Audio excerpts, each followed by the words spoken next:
So basically we have everything already stitched together and we just have this little edge. We don't want to just sew the top because then you'll have a nice clean seam around with no stitching, no visible stitching, and then just this edge that has visible stitching.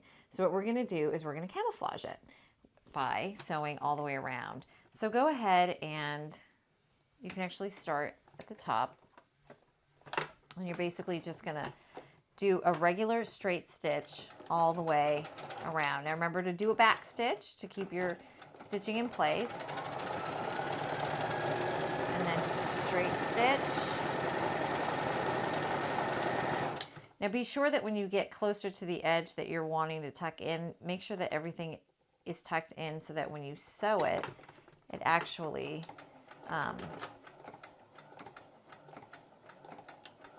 it's actually properly closed off. Sometimes if you